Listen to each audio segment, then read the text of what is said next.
MSW Media.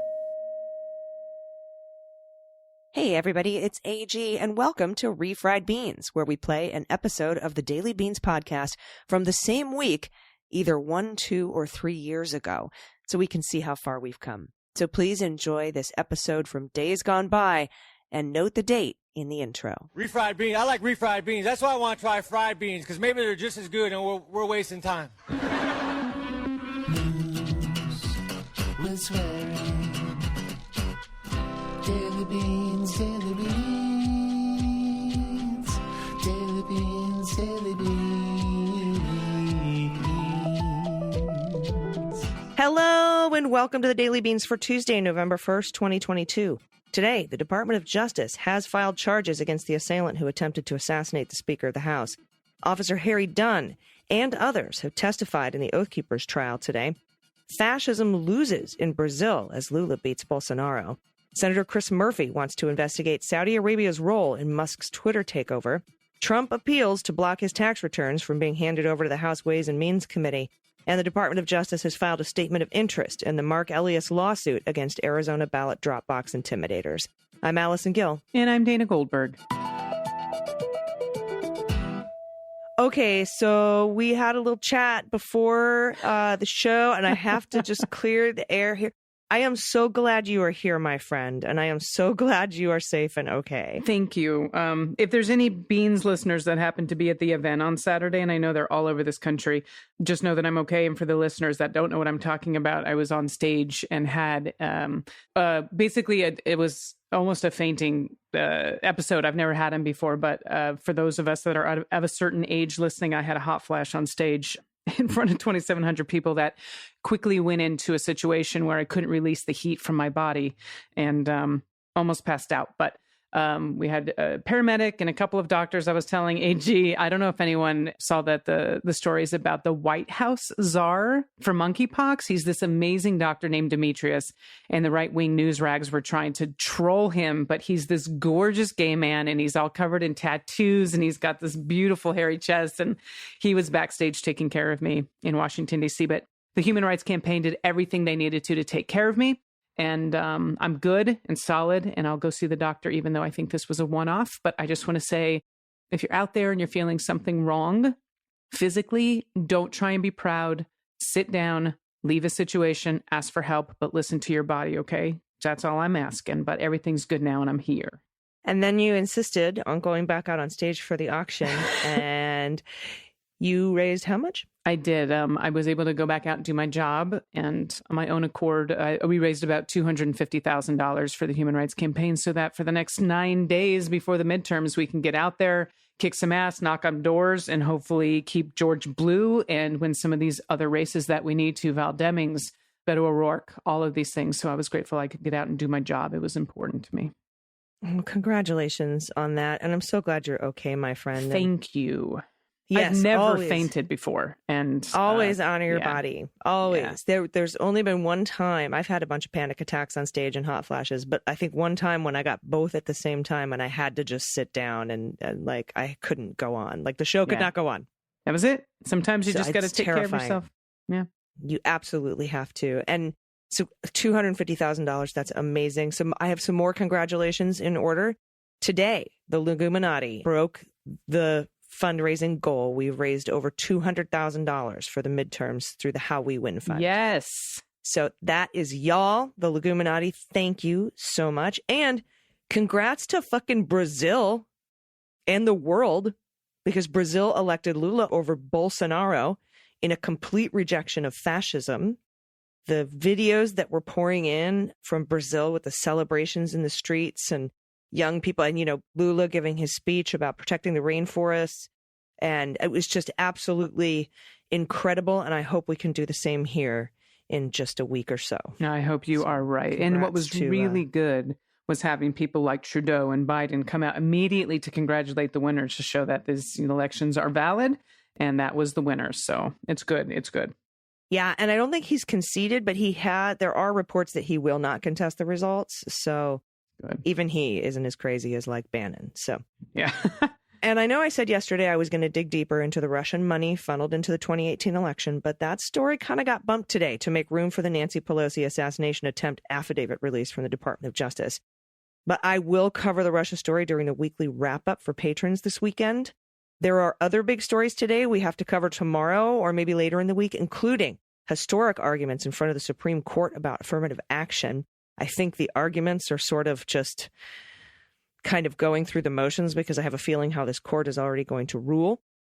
But we do want to cover that. And then 2 election deniers from True the Vote, that's the Dinesh D'Souza joint, are being jailed for contempt of court. So please know I'm not ignoring those stories. There's just so much news. And later in the show, we're going to talk to David Rothkopf. He's the host of Deep State Radio. We're going to talk about his new book, American Resistance, the inside story of how the deep state saved the nation. So that's all coming up a little bit later in the show, along with the good news. Right now, we have a lot of news to get to. Let's hit the hot notes. Hot notes. So if you spend as much time on Twitter as I do, or follow the news about social media disinformation closely, or if you listened to the beans yesterday, you know that right-wing assholes, including Elon Musk himself, Ted Cruz, Don Jr., and many others are spreading anti-LGBTQ plus conspiracy theories and other bullshit about the assassination attempt on Speaker Pelosi that ended in the attempted murder of her 82-year-old husband, Paul. And I am going to give a content warning here for general shittiness, assault, kidnapping, and violence. We heard from Republicans that the assailant was nude. He was in his underwear, that he was left-wing, a dope-smoking hippie, a gay prostitute, a socialist. We've heard this was staged by Paul Pelosi, that he knew the assailant, that they were friends or lovers. We heard the right wing questioning why security wasn't there. They said Paul Pelosi let him in. We've heard this wasn't politically motivated and that it's because of the crime levels in democratically run San Francisco that this happened. Well, the DOJ arrest warrant affidavit is out, and it's a big hearty fuck you to any right-wing asshole, from the shitbag in his mom's basement in Pacoima all the way up to Ted Cruz, that thinks this was anything less than an assassination attempt on Nancy Pelosi and an attempted murder of her husband. This is from the sworn affidavit of an FBI agent, back the blue, right? And a San Francisco PD officer with witness statement. And this is from the full fucking confession of the attacker himself. This is from the FBI agent. I submit there's probable cause to believe that DePape violated the following. Title 18 U.S. Code 115A1A by assaulting Paul Pelosi, an immediate family member of a United States official, to wit, Nancy Pelosi, Speaker of the United States House of Representatives, with intent to retaliate against her on account of the performance of official duties. And Title 18 U.S. Code 1201D by attempting to seize or kidnap a U.S. official, Nancy Pelosi, the Speaker of the House. So he was after her. At 2:23 a.m., San Francisco Dispatch got a 911 call from Paul. They're going to call him Paul for the rest of this. Located at the Pelosi residence. Paul stated words to the effect that there was a male in the home, that the male is going to wait for Nancy. And Paul further conveyed that he does not know who the male is, but the male said his name is David. So Paul didn't know him, and the guy told him his name was David. It confirms the guy also was looking for Nancy. San Francisco Police Department Officer Colby Wilms was able to interview a witness who saw an individual in all black carrying a large bag on his back walking near the Pelosi residence where Witness 1 was parked. Witness 1 was working private security nearby. Witness 1 then heard what sounded like banging on a door or a car and then heard sirens within a minute or two. So there's the security that the right wing keeps asking about. Then here's what the attacker confessed to in a recorded interview after being Mirandized. That he was going to hold Nancy hostage and talk to her. And if Nancy were to tell him the truth, he'd let her go. And if she lied, he was going to break her kneecaps. He was certain that Nancy would not have told the truth. In the course of the interview, he articulated he viewed Nancy as the leader of the pack of lies told by the Democratic Party. He also later explained that by breaking Nancy's kneecaps, she would then have to be wheeled into Congress, which would show other members of Congress there were consequences to actions. He also explained generally he wanted to use Nancy to lure another individual. They don't say who that individual is, but that part of this whole affidavit is sticking with me. Who else was he trying to lure? He stated that he broke into the house through a glass door, which was a difficult task that required the use of a hammer. He stated that Pelosi Paul was in bed at the time and appeared surprised. He said he told Paul to wake up, and he told Paul he was looking for Nancy. Paul responded she was not present. Paul asked how they could resolve the situation and asked what DePape wanted to do. DePape stated he wanted to tie Paul up so that he could go to sleep because he was tired from having to carry a backpack to the Pelosi residence. Around this time, according to DePape, the guy himself, he started taking out zip ties from his pocket so he could restrain Paul. Paul moved toward another part of the house. The San Francisco DA actually said he tried to get down into his elevator, but he was stopped forcefully by DePape, and they all went back into the bedroom. DePape explained he did not leave after Paul called 911 because, much like the American founding fathers with the British, he was fighting against tyranny without the option of surrender. Sound familiar? He also stated that then they went downstairs to the front door. The police arrived, knocked on the door. Pelosi ran over to open it. Pelosi grabbed onto his hammer, DePape's hammer, which was in his hand, DePape's hand. And at this point in the interview, DePape repeated that he did not plan to surrender. He would go through, quote unquote, through Pelosi, Paul. He stated that he pulled the hammer away from Pelosi, swung the hammer towards Pelosi, hit him on the top of the head, and explained that Pelosi's actions resulted in him taking the punishment instead. Absolutely fucking terrifying. And a complete debunking of any right-wing assholery. There will be a link to this affidavit in the show notes if you need to share it with anyone who might still have some sort of weird conspiratorial talking point about what happened. And I do want to explain real quick, Dana, this should just take a second. The Department of Justice is charging these federal crimes, attempting to kidnap the Speaker of the House and retaliating via assault against a direct family member of a public official. The murder charges, attempted murder charges, and, all the other in-between charges are being filed by the state. And so they're working together to make sure that no one's stepping on any toes. All the charges are brought either by the feds or by the state. And so that's sort of why there's two different sets of charges here. So if any right-wing conspiracy theorist goes, where's all the state charges? Well, then you can point them in the direction of the tomorrow. There will be an arraignment and a filing by San Francisco PD, by the DA, explaining why he needs to be held without bail and all of the charges they are bringing against him locally versus federally. Thank you, AG. And I just want to say all these assholes out there like Ted Cruz who tweeted, that, they're thinking of Paul and all of this other bullshit at the time that looked really sincere have been followed up by them retweeting conspiracy theories about who this guy was on the left, and he belonged to some nudist colony in Berkeley. And so Ted Cruz is continually a piece of shit. No matter what comes out of their mouth first, it's usually bullshit because you'll see the real person come out and start retweeting all this stuff, including Elon Musk. So it's all been pretty horrible on that side. And speaking of that side, a far-right oath keeper who pleaded guilty to his role in trying to disrupt the transition of presidential power broke down on the stand Monday as he testified against his former allies. And this is him being quoted, "I'm really sorry for what I did." This is Graydon Young of Florida, who pleaded guilty in June of 2021 to a conspiracy to obstruct Congress, both, if you will. Now, halting twice to choke back sobs, Young said he pleaded guilty because he had committed crimes, and that in order to, quote, "to repent and be forgiven, you have to confess completely and wholly." He went on to say, "I won't do anything like that ever again," he said. "It's really embarrassing." Young's testimony provided jurors with a firsthand account of the Oath Keepers' preparation to travel to Washington ahead of January 6th and their decision to join the crowd that surged past police and into the Capitol. Young's testimony was the second time a member of the group who pleaded guilty to participating in conspiracy took the stand against his former colleagues. Jason Dolan, another Florida Oath Keeper, testified earlier in this month. Now, Young described feeling deflated as January 6th approached, that the anger of the Oath Keepers wouldn't be enough to overturn the 2020 election, and he raised those concerns in Signal, the chat groups that included other Florida Oath Keepers and Rhodes, the national leader of that group. But he said Rhodes re-galvanized him by suggesting he might have a direct line of contact with Donald and urging the group to take a stand in Washington. Well, in Washington, Young joined a security detail for one of the speakers at Trump's January 6th Stop the Steal rally before heading to the Capitol with other Oath Keepers.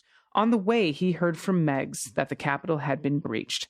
This is another quote. "Unfortunately for me at the time, I felt it as like a Bastille-type moment in history. Where in the French Revolution, it was that big turning point moment, Young said. It was exhilarating. I felt like I was going to be an important or integral part of what was happening. Now, Rhodes's attorney grilled Young about whether any of the group's leaders were explicitly told him to storm the Capitol or describe the objectives of the conspiracy. Young said he viewed it as an implicit plan. Young also agreed that as part of his plea negotiations with the government, he hopes to receive a relatively lenient sentence in exchange for his cooperation. Well, we'll fucking see about that. Yeah, and thanks to Kyle Cheney for that story, and also from Kyle. Harry Dunn, my good friend, testified today. As rioters swarmed the Capitol, police were frantically working to evacuate Speaker Nancy Pelosi's staffers barricaded inside her office suite when one of the officers, Harry Dunn, came face-to-face with members of the Oath Keepers. Dunn's tense exchange with several members of the group were the focal point Monday in the seditious conspiracy trial. Some Oath Keepers involved in the encounter have contended that they attempted to assist Harry Dunn, an outnumbered officer, offering to protect him from the encroaching mob. But Dunn testified Monday he recalled no offers of help from the group. Quote, "They tried to get past me, and I stopped them. They didn't. I did." Dunn said defiantly. He said this under questioning from the Oath Keepers' attorneys. Dunn's face-off with members of the Oath Keepers, including Florida leader Kelly Meggs and Kenneth Harrelson, marked the outset of the fifth week of testimony in the trial, and the most complex and significant to emerge from the attack on the Capitol. And it comes as, we know, Pelosi grapples with the aftermath of the attempted murder of her husband. Some aspects of the attack on Pelosi's home from the alleged attacker calls for "Where's Nancy?" to his embrace of election conspiracy theories included eerie echoes of the Capitol breach. Prosecutors displayed video of Dunn's encounter with Meggs, Harrelson, and other members of the mob, and Dunn walked them through the exchange. "I'm not letting you come this way," Dunn remembered saying. "We have dozens of officers down. They're taking us out on stretchers. Y'all are fucking us up," he said. Harrelson's attorney, Brad Gayer, sought to raise questions about Dunn's memory of that day, particularly in his FBI interview about the encounter, when he said he believed members of the Oath Keepers had offered to protect him from the oncoming crowd. Dunn corrected that asshole, saying he was describing two separate encounters. The first came in the Capitol's first-floor crypt area atop a stairwell that led to the lower west terrace, amid the intense violence happening below. There, he said, a group wearing military-style gear approached and offered to stand between him and the mob at the top of the staircase. But that group, he said, didn't include any of the Oath Keepers today.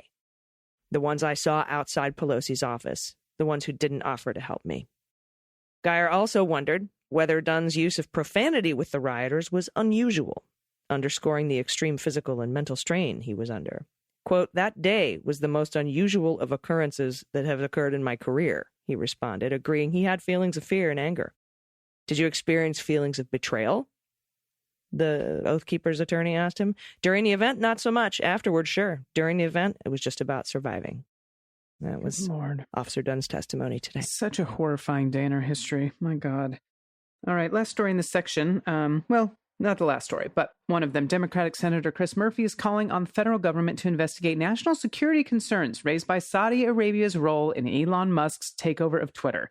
This is a new story to me. I have a feeling it's going to be a new story to you, all of the listeners. Saudi Arabian Prince Al-Walid bin Talal helped Musk finance the $44 billion acquisition of Twitter by rolling over his existing $1.9 billion stake in the social media company. The move makes Saudi entities the second largest shareholder in Twitter, behind only Musk himself.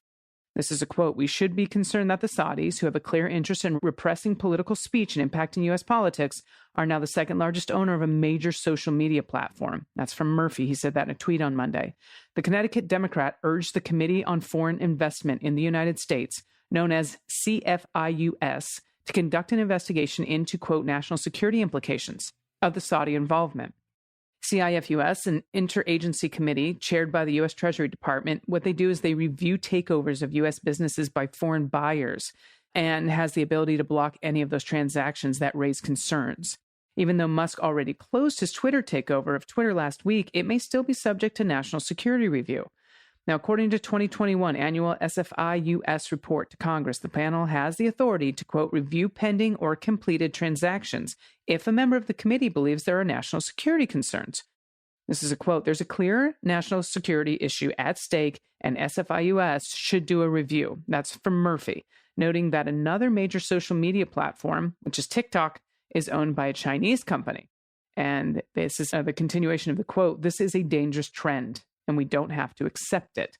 Both the White House and the Treasury Department declined to comment in response to the call from Murphy. But this is a big deal, and I want people to remember there's been a huge stoking in anti-Semitic, racist comments on Twitter. Some of them are real. A lot of them are actual bots that are trying, when I say bots, they're Russian interference, they're Russian accounts that are trying to divide us even more. I'm not saying accept it. I'm just saying know that this is a orchestrated situation, and hopefully it will get taken care of with some of this investigation. But these aren't necessarily American accounts and American people that are tweeting all of this out. So please remember that. Yeah, and there is a little bit of a difference. Saudi has been invested in Twitter, but now they own the second largest stake and can bail out for cash. So this is significantly different. It would be like if Oleg Deripaska wanted to take over Facebook. Yeah. So something to think about. Maybe with Devin Nunes becoming the CEO as a go-between. In some quick court news before we get to the break here, Donald has appealed to the Supreme Court, asking them to stop the House Ways and Means Committee from getting his tax returns, a case that's been in the works for a couple years now. We've been covering this. We'll see if SCOTUS issues a stay pending appeal. And we know that Mark Elias of Democracy Docket and the Elias Law Group has sued Arizona groups intimidating voters at the ballot drop boxes, and that a Trump-appointed judge blocked his lawsuit. Well, the DOJ has entered the chat. They have filed what's called an SOI, a statement of interest supporting the Mark Elias suit, which is going to be appealed. All right, we will be right back with David Rothkopf. We're going to discuss his new book, American Resistance, the inside story of how the deep state saved the nation. Stay with us. After these messages, we'll be right back. Hey, everybody, welcome back. I'm happy to be joined today by a columnist for the Daily Beast, host of Deep State Radio, the podcast, and of course, the author of the new book, American Resistance, the inside story of how the deep state saved the nation. Please welcome David Rothkopf. Hi, David. How are you? Good. How are you? I'm great. And his sister makes a mean cupcake, I have to say, honestly. My sister is a great baker. Yes, and if you get a chance to follow Marissa, you definitely should on Twitter. But what I wanted to talk to you about today, this amazing, incredible book, this is like sort of the culmination, like, you wake up one day and realize, I've interviewed some of the most important voices and political thought leaders in the country, and to talk about how everyone sort of came together to save democracy and save the nation is just absolutely fascinating. Talk about what sort of prompted you to write this book. Well, there are a couple of things that prompted me to write it. First of all, I do a podcast like you do. I talk to a lot of these people. And I started to see a pattern, and that is that when all the guardrails were failing that we thought we could count on, right? We thought we could count on the DOJ during the Trump years, but of course, they became his lawyers. It became impossible to count on them. So justice being served by them was out of the question. You thought you could possibly count on the Congress of the United States, but they didn't serve their oversight role, and when impeachments came around, they didn't convict. So some of these and the judiciary also played a role in this. And so the question is, where do you look? Who was stopping Trump? And as it turned out, it was a group of people that you don't often hear about. It was government professionals, civil servants, foreign service officers, military officers, intelligence officers, people who took an oath to the Constitution and put that ahead of party loyalty. And, it was great to talk to them. And the book is really me talking about 100 of them and them telling their stories. But, as I was writing it, something else became clear. And that is that Trump and the Republican Party now have an agenda. And the agenda is to make it easier to fire these people because they were an effective guardrail against them. They have something called Schedule F, which would let them fire 50,000 of these people. And you start to see that this whole deep state conspiracy theory, which really bubbled, although it's existed for decades and decades, and bubbled up during Trump, was not just because they needed another conspiracy theory. Lord knows they have plenty. It's because they fear people who are loyal to something other than them. And, I got to look at it and say, well, how did that work with COVID? How did that work with the Muslim ban? How did that work with the military? How did that work with elections? And so on. And, talk to the people who did it. And, there's some real heroes there. Yeah, that Schedule F stuff really, as a former federal government employee, I was like, wait, excuse me? Because, they had to do a little dance to get rid of me. They had to move my job across country and do the old Mick Mulvaney trick. Right. And so, but, I was a GS-14, advising DOD. I wasn't anywhere near, where some of these folks who both you and I have interviewed, like Alexander Vindman and Fiona Hill and, people really close to the levers of power. Former director of the FBI, Andy McCabe, for example. And so, it's fascinating how deep, well, first of all, how small of an ego there was for him to have reached so deep into the government to weed out non-loyalists. I mean, he even changed the wording of the Hatch Act to be about him.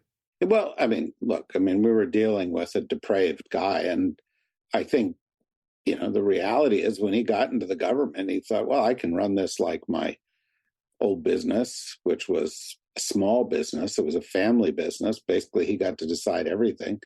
He didn't need advisors. And he thought, well, I can just run this however I want to run it. And all of a sudden he found out he couldn't. One of the first things he did was impose a Muslim ban. And it wasn't well written, it was illegal in a lot of respects. And it instantly ran into trouble. And he's like, well, wait, I don't want to allow brown people into the U.S. I'm the president. I got elected. I should be able to do that.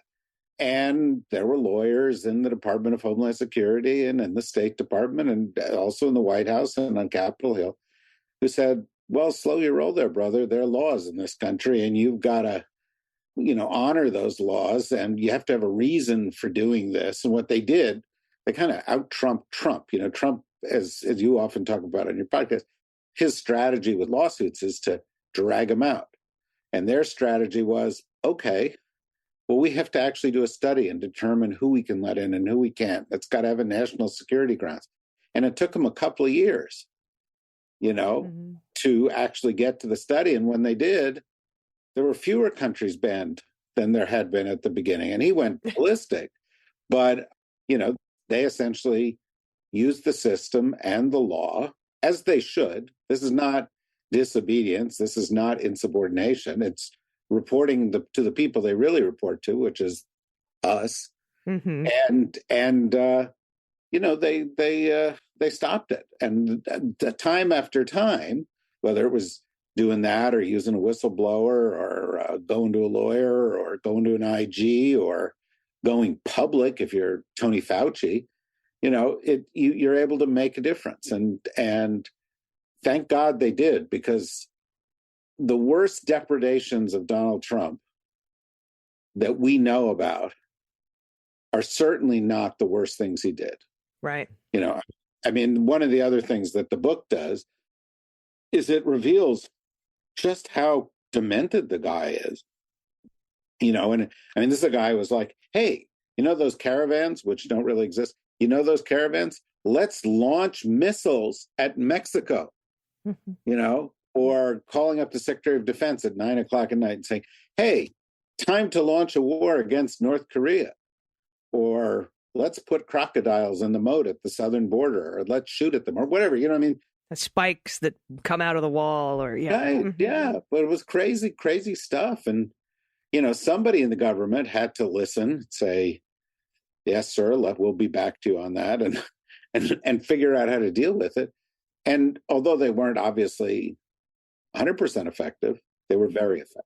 Yeah, and that's something really important, is to use that system as sort of a, if Trump wants to say, I'm going to delay with all my lawsuits, it's like, you want to come and work for the government and try to get something done? Have I got a subcommittee for you? Like, no. Well, you were in the government. I was in the government. The first, I was a political appointee in the Clinton administration. I got there, and all of us just sudden discovered that one of the great powers of the career civil servants was to say yes. You say, okay, I want to do this. And they say, yes, sir, we'll get back to you. And they knew I'd be gone in 2.5 years. So they just, played the clock. Yeah. Yeah. And sometimes that's all you can do. but it's a very powerful tool to follow the rules Exactly. and just put the book right back to him. And by the way, undoubtedly some, I don't know how, big your MAGA listenership is, probably not so big, but undoubtedly some MAGA person will get wind of this and go, wait a minute, Trump was elected. He was the president. How dare they do that? And the point is, so was Congress. They wrote the laws. The laws take precedence. And, the Congress is Article 1. The president is not a unique and separate authority. He's part of a system, and he's got to work within that system. Mm-hmm. Yeah, absolutely. With all these interviews and, the 100 or so in here, what were some other major through lines that really stood out to you, major themes that sort of came together when you were looking at all these different, all the folks you talked to? Well, first there were two governments. This is something that Bill Taylor, I don't know if he's been on your show, but Ambassador Taylor talked about. There's a sort of an official government and unofficial government. The official government's the one we're talking about, works through channels. But in a lot of these cases, there was kind of a side hustle going on between Trump and Rudy Giuliani. Yeah, so like the Giuliani shadow Ukraine policy team. Right, or there were parallel ones. On COVID, you had a task force and you had the CDC and so forth. But you had Jared. And Jared was like talking to a bunch of businesses that he knew and trying to profiteer. And Jared. Navarro. Right. And Jared was going, let's not help the blue states. Right. And so, you had these kind of parallel worlds. So that's a theme that runs in this. Another theme is that these people, and let's be clear, some of these people, career people who were standing up and being courageous from the beginning. Others, some of them were appointees, they agreed with a number of the ideological, points that Trump was elected on. They may not have opposed everything they should have, but sooner or later there came a breaking point, even for the worst of them. And I consider, Barr to be among the worst of them. But, you get to January 6th and he's like, no, slow your, even before in December, stop, you can't steal the election. But other cabinet officials and sub-cabinet officials would say, no, this is too far. And they'd find a workaround. They'd find a way to deal with it, to deal with issues. So Trump didn't want to talk about election security. So what did they do? Well, they said, well, we have to talk about it. It's the law. We have an obligation.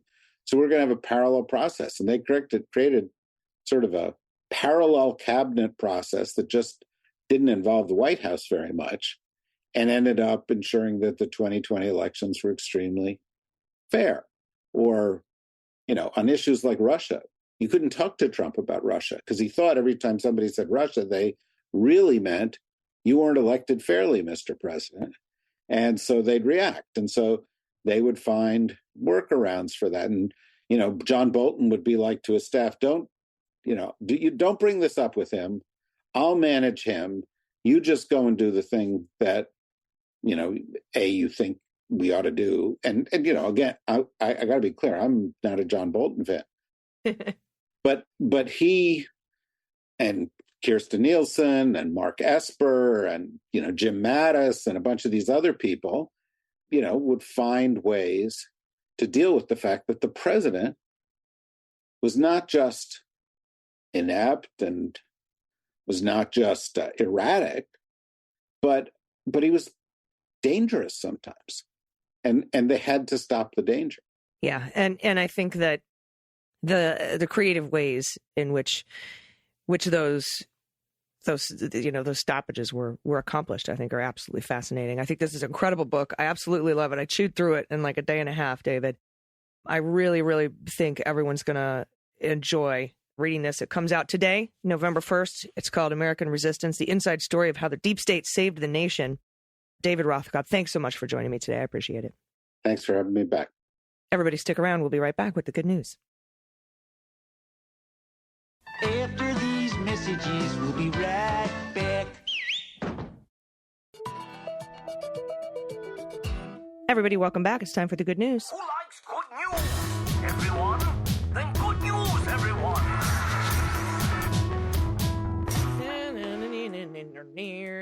Good news, good news. And if you have any good news, confessions, corrections, Halloween photos, what the mutt, find the cat, anything you want to send us, Whoopi stories, a shout out to somebody that's amazing in your life that you care about, send it to us at dailybeanspod.com and click on contact. We need the good news this week. We really, really do. Again, some really just awesome news. Dana, you raised $250,000 for the Human Rights Campaign. Leguminati, you raised $200,000 for Democratic candidates in the midterms. Excellent. I'm just filled with so much joy. Yeah, just so you know, the money that I raise a lot of the time when I talk about it, AG, it's for the election. It's their HRZ Equality Vote Super PAC. So this is going to be going toward these midterm races to try and flip some of these seats. We are doing the best we can all over the place, and the Leguminati's kicking ass, so keep it up.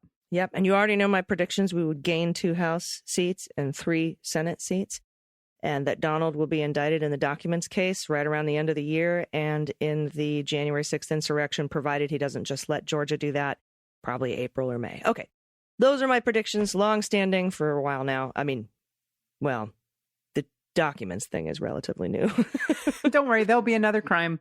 There's always more crimes. What do we call the collective noun for obstructions of justice? We called it a covfefe. He has committed a covfefe of obstructions. Nice. First up for Monica, pronouns she and her. Hello, Beans Queens, longtime Kitchen Table Days listener, first-time submitter. I don't even remember how I found you lovely folks, but I sincerely believe the energy we each have inside us to allow us to gravitate toward our people if we learn to listen to our own individual frequencies. Very cool string theory stuff going on with Monica. I love it. This community has done so much to keep me uplifted during dark times. I sincerely thank you for your hard work and keeping us not only informed, but truly educated about what's happening in the world. Attached is my Halloween pet tax. My daughter Audrey, with her familiar and consummate yogi, Cosmo, a pandemic neighborhood stray who needed over $1,000 of multiple courses of antibiotics and teeth pulling and gonad snipping to become the soft, fat, and happy boy he is today. His energy reached through my normally anti-Facebook stance and touched me, asking for our help in April 2020, which we gladly gave. He is a testament to what love can do. And yes, he sat like that on the stairs for a good 5 minutes. Oh, my goodness. Look Okay, at that first cat. of all. Look at the cat. Oh, my God. Cats that sit like people are the best. Oh, so good. And this little beautiful angel in her witch costume. She with looks her familiar. wonderful. Happy Samhain, Monica. Love it. All right. Oh my God. I know. Dog and cat mom, no pronouns given. Hi, Bean Squeeze. I just wanted to share with you my pet's Halloween costume. A year or so back, I saw the you just snorted. A year or so back, I saw the pics showing up everywhere of a little chihuahua named Whiskey in a Stephen King Pennywise costume for Halloween. Oh my God. So funny. All right. Well, that cracked me up so much that I wanted to make the same thing for my dog. So I made a clown blouse and a wig and put it on a few of my pets. I have 3 dogs and 3 cats. None of them were very happy about it, but I'm bigger than them. So they have to put up with it. Yes, you have the thumbs. You have the thumbs. I attached the pictures. I hope you enjoy. P.S. I've sent you pics once before of my Michonne Eddie in his Halloween shirt. This is Eddie again, this time with his friends Truffles the cat and Jasmine the Pomchi. Oh my fucking God. Oh my God. That first picture is just not right. The second picture. You are getting the side eye. Oh, the fucking. I'm surprised this cat did not scratch your face off. Definitely these mad, are though. That's a so- mad kitty. These are so amazing. Oh my God. So good. Thank you so much for that. Oh my gosh, that's so funny. Oh, I needed that. My cheeks hurt from laughing. All right, Peter, pronouns he and him. Hi, AG and DG. I'm in a bit of a mood this Halloween. So I combined my last 2 years' costumes to see how many purists I can piss off. This year, when I'm handing out candy, I'm going to introduce myself as, "Hi, I'm Mandalorian, and my name is Bruce Wayne. But you can call me by my superhero name, Gandalf, and this is my axe, Stormbreaker." Okay, let me see if I can get all these things. We got Mandalorian, Bruce Wayne is Batman, superhero Gandalf is a wizard from Lord of the Rings, and Stormbreaker, I think, is the dwarf's axe, isn't it? Oh, honey, you're asking the wrong lesbian. Is I'm it sorry. something from Game of Thrones? Possibly. For Pod Pet Tax, let me just say that it's not worth the blood loss to try to get my cat Juno into a costume. See? So here is a Find the Cat entry. She may be a little tricky as she's a master of hiding, and you may not be able to see how she has hidden herself in some packaging. Ooh, a hint. Keep up the good fight. Oh, yeah. Boy, what a master at hiding. Oh my God, hilarious. Oh, that's so great. I love your Mandalorian, Batman, Stormbreaker, So good. Gandalf costume. That's wonderful. So good. All right, this is from Dan, pronouns he, him. Hello, Lady Legumes. I'm a new listener, only been here for about a month. I so appreciate that you're able to dish out the news while maintaining your spunk and emotional attachment to the stories. I work in green energy as a wind turbine technician. Oh, be careful, Dan. You know what they say about the wind turbines. And I love listening to you while I climb up my 300-foot tall tower. I look forward to being here, Jesus, for a long, long time. For Pet Tax and Guess the Mud, I submit to you my medium ball of anxiety, Duke. Oh my God, look at Duke's face.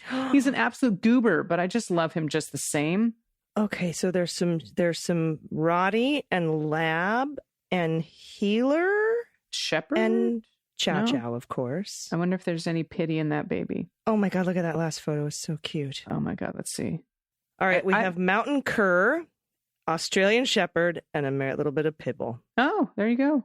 I would have said Dobie, but so I would have been wrong on that, but I wonder if the Dobie looks like any of the other ones. Anyway, the next one's on Yeah, you. and I don't believe you, Dan, that there's no Chow Chow in that dog. There Yeah. is. There's Chow in every dog. Yeah. All right, next up from Austin, pronouns he and him. Hi, Allison and Dana and the rest. A while back, you asked for creators to submit their work and get a shout out, and I'm hoping you're still in that business. Shameless bribery of pet tax is attached. I am a dungeon master, not that kind. I've been running and writing role-playing campaigns for the last 15 years or so, beginning in college. And I'm looking for 4 to 6 people who might be interested in a Dungeons & Dragons 5th edition campaign in space.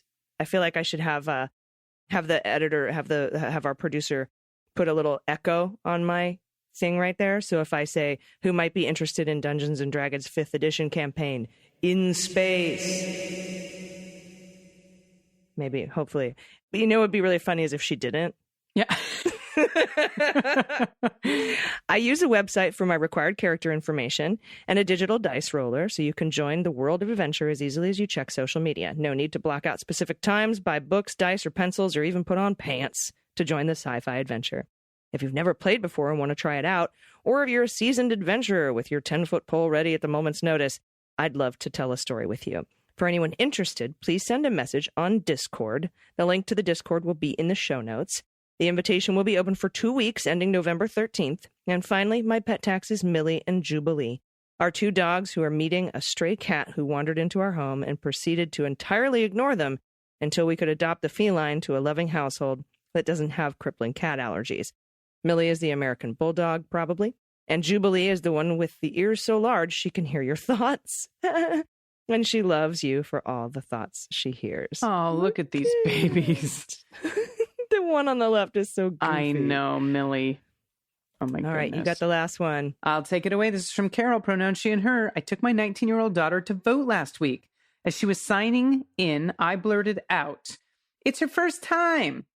Then man signing her in yelled out, "We have a first-time voter!" And the room erupted in applause. My daughter went to melt into the floor. But after she voted, I wanted to do cartwheels. I was so proud of her and just filled with love for all those nice people. I'll never forget this day. I think there are a lot of young voters coming out in this election that are going to surprise a whole lot of people. I think the younger generation's had enough of this bullshit, and I hope that they're getting out and voting so their voices can be heard. Yeah, they know. Roe, the Dobbs decision on climate. Yeah. They know. Guns, guns. Yeah, guns, gun violence. They know it's all on the fucking line. And the youth turnout vote is, from the numbers that I'm seeing so far, is absolutely blowing away 2018 and 2020. So, whew, that's so cool. We have a first-time voter in the room. That's so great. Right? I know it's probably embarrassing for the child, but that's okay. That's okay. When I used to have, when I was at the store, Dana, when I was a little girl, and if I wanted like some Fruit Loops or whatever the fuck, and my mom wouldn't give them to me, and I'd start crying, and throwing a tantrum like 2 and 3 year olds do. Yeah. My mom would grab like a pot off of they used to sell pots and pans in the grocery store. She'd grab a pot and like a big wooden spoon and start banging it and marching up and down the aisle saying, attention shoppers, my daughter didn't get her Fruit Loops and she wants you to know she's really mad. Attention shoppers. And I would just like, I'd like shut up and be like, and just sit there. That's like, mortified. amazing. And then I spent my life on stages as a comic working it out. Of course. I have a story that I could beat that. I'm not sure if I want to tell it on the air. I'll tell you one day, but it's amazing. My mother, I think parents just sometimes they go to lengths to stop inappropriate behavior by their children. Mm-hmm. Yeah. Well, okay. Now I feel like we have to know. Maybe tell it and we'll play it for patrons. We can play it for everybody. It's just my mother raised 3 of us on her own, working 3 part-time jobs. She is incredible. She's my best friend. She's a wonderful, wonderful woman. And I don't want to throw anyone else in the family under the bus, but I and someone else in my family stole things from time to time, like convenience stores. We'd steal, candy or whatever. And sometimes from the house. And my mom took us to jail. My mom took us to the city jail and said, lock them up. They won't stop stealing. And the person behind the counter was like, lady, are you serious? Because she didn't call ahead. And just scared that she just drove us to jail. And it was the best thing she could have done because I never stole anything after that ever again. Oh, my God. She'd had enough. She'd had enough. They didn't actually like lock you up or anything. No, right? The guy after a minute, I think, caught on to everything. But we were just, scared enough that she was like, all right, then. This is what happens to people that steal. Oh, my God. That's amazing. I know. She's amazing. Yeah, I'm going to have to call my mom and thank her for never just actually driving me to jail. That's a good story. If my mother, please don't ever, no one tweet about this on social media. Every once in a while, my mom sees Twitter, so please don't tell her I threw her under the bus. The 70s were another time. Let's just put it that way. Yeah. And she drove you in the station wagon in the way back with no seatbelts and no helmets. Yeah. Oh, yeah, that's exactly. And I drank from a fucking hose, that's for sure. Totally. Thank you so much, everyone, for all your submissions. If you have any good news you want to send us, please do so by going to dailybeanspod.com and click on contact. If you want to send us a story about how your mom scared you straight. Oh, yes, please do. We would love to hear that story. That would be so fun. But, the Whoopi stories are cuter. But, I mean, my mom these are going to be funnier. Up and down, high stepping, like high kneeing it, marching, pounding on the pots and pans, saying, pay attention to my daughter. She really wants attention right now. Oh, my God. So good. That's just, those are, memories, just fun memories. I need to call my mom, tell her I love her. All right, everybody. Do you have any final thoughts before we get out of here, Dana? No, like I said at the beginning of the episode, just take care of yourselves, please, meaning your bodies. Listen to your bodies. That's all I ask. Yes, 100%. So glad you're good and safe and healthy, my friend. Thank you. Whew. Thank you for coming back to us. Everybody, now, seriously, please take care of yourselves. Take care of each other. Take care of the planet. Take care of your mental health. Vote blue over Q. And take 1,000 people with you, please. 1,000 million. I've been AG. And I've been DG. And them's the beans. Refried beans. I like refried Beans.